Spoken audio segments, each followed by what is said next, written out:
रीवा जिले के कांग्रेस नेताओं ने सिंगरौली जिले में 1000 करोड़ के मुआवजा घोटाले का खुलासा करते हुए आर्थिक अपराध ब्यूरो कार्यालय रीवा में आज शिकायत दर्ज कराई है। आरोप है कि सिंगरौली के अडानी कोल ब्लॉक में 1000 करोड़ के मुआवजे का घोटाला भूअर्जन अधिकारी द्वारा किया गया। दरअसल यह आरोप कांग्रेस पार्टी के प्रदेश प्रवक्ता विनोद शर्मा और पूर्व कार्यकारी अध्यक्ष कुंवर सिंह पटेल ने लगाए हैं। उन्होंने आज एसपी आर्थिक अपराध ब्यूरो रीवा से मिलकर भ्रष्टाचार की शिकायत की है। कांग्रेस नेताओं ने जानकारी देते हुए आरोप लगाया कि सिंगरौली जिले में पदस्थ संयुक्त कलेक्टर भूअर्जन अधिकारी राजेश शुक्ला के द्वारा व्यापक भ्रष्टाचार किया गया तथा भूअर्जन के मामले में ग्राम बसी बेरदाह की अराजी क्रमांक 956/1 व 956/2 जो भूमि स्वामी आदिवासी प्रवर्ग से है, उनकी भूमि पर अनु पटेल पिता शशि भूषण पटेल द्वारा मकान बनाया गया था, जिसका मुआवजा 77,85,000 दिया गया। लेकिन इसी प्रकार 132 आदिवासियों का मुआवजा यह कहकर निरस्त कर दिया गया कि आदिवासियों की भूमि अन्यत्र प्रवर्ग के लोगों का घर है। बताया गया कि राजेश शुक्ला का स्थानांतरण होने के पश्चात भी वह यहां जमे हुए हैं और कलेक्टर चंद्रशेखर शुक्ला व राजेश शुक्ला को उन्होंने रिश्तेदार बताते हुए जमीनों में 1000 करोड़ के घोटाले का आरोप लगाया। हालांकि कांग्रेस नेताओं के आरोपों में कितनी सत्यता है यह जांच का विषय है। फिलहाल इस मामले में ईओडब्ल्यू एसपी रीवा से की गई शिकायत के बाद जांच करा कार्रवाई की मांग की गई है।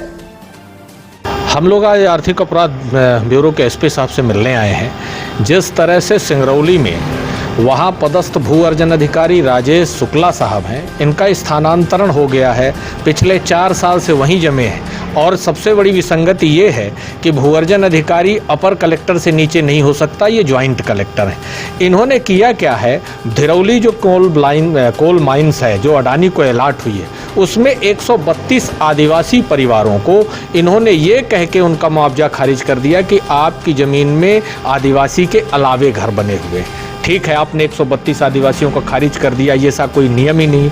भूअर्जन अधिनियम 2013 ये कहता है कि जिसकी ज़मीन है चाहे वो किसी संवर्ग से हो, सबको मुआवजा मिलेगा। वो घर अगर किसी दूसरे का तो उस आदिवासी को दे देना था। लेकिन मैं एक बात आपके सामने लाना चाहता हूँ कि मध्य प्रदेश के मुख्य सचिव अनुराग जैन साहब को ये कहते हैं कि ये निष्पक्ष हैं, निडर हैं और सत्यवादी हैं। लेकिन ऐसी सिंगरौली पहुंचने के बाद आपके अधिकारियों में ऐसा क्या हो जाता है कि आपकी सत्यवादिता कहां चली जाती है। ये राजेश शुक्ला साहब जब 132 आदिवासियों को घर इन्होंने मुआवजा निरस्त किया तो एक मुआवजा ये आदिवासी दुआसा सिंह है जिनके ज़मीन में बना रखा था अन्नू पटेल ने।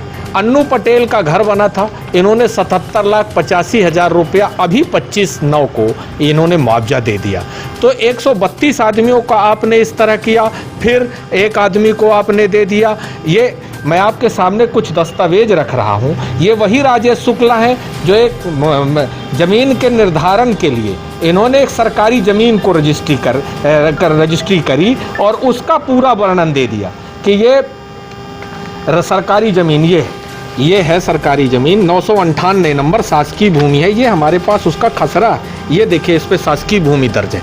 तो ये वही राजेश शुक्ला हैं जो मुआवजा निर्धारण करने के लिए सरकारी ज़मीनों का करते हैं। वही राजेश शुक्ला हैं जो 8 गांवों का धिरौली में कोल ब्लॉक आवंटित होता है, फिर 5 गांव अधिग्रहित करते हैं। ये वही राजेश शुक्ला हैं जो स्थानांतरण होने के बाद भी जमे हुए हैं। ये वही राजेश शुक्ला हैं जो आदिवासी जम के मुआवजे को खारिज करते हैं, फिर एक आदिवासी को और अन्नू पटेल को दे देते हैं। और इनके पूरी टीम है। मैं एक बात और कहना चाहता हूँ, इनकी पूरी टीम है। एक अमित मिश्रा नायब तहसीलदार हैं जिनका भी हम लोगों ने व्यवहारी में भी कहा था 200 करोड़ रुपए का घोटाला था।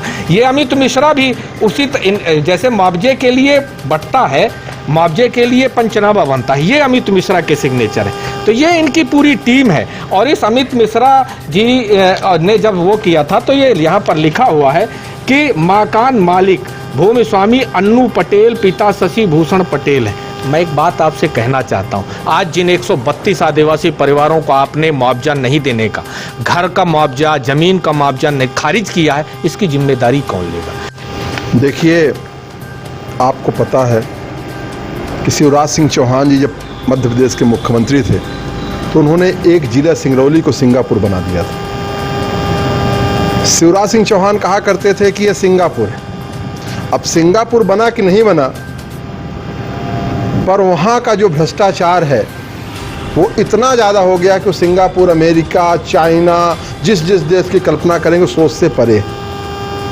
यह संबंधित एक धिरौली ब्लॉक, धिरौली में जो है अडानी का कोल ब्लॉक है, उसके मुआवजा से संबंधित एक बड़े घोटाले की बात है। बात यह है कि वहाँ पे एक भू अर्जन अधिकारी हैं राजेश शुक्ला जी, आपको याद होगा वो रीवा में भी तहसीलदार से काफ़ी विवादित थे। इसके बाद संयुक्त कलेक्टर बन के वहाँ गए और उनका 4 साल पहले लगभग ट्रांसफ़र हो चुका, आज भी वो ट्रांसफ़र में। अब समस्या ये है कि मुख्यमंत्री और मुख्य सचिव से वो क्या बड़े हैं। वहाँ जो कलेक्टर हैं चंद्रशेखर शुक्ला जी और राजेश शुक्ला जी आपस में साड़ू भाई।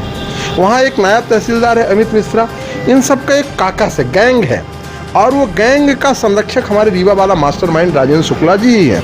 राजेंद्र शुक्ला जी जब सिंगरौली के प्रभारी मंत्री थे तब से वो पूरा एक गिरोह बना हुआ है और आज वो गिरोह कई प्रकार से घोटाले पे घोटाला, इवन जो ज़मीन का सबसे बड़ा घोटाला पूरे देश का होगा, आदिवासियों की ज़मीन का घोटाला जो लूट के बचाए हैं, वो सिंगरौली का होगा।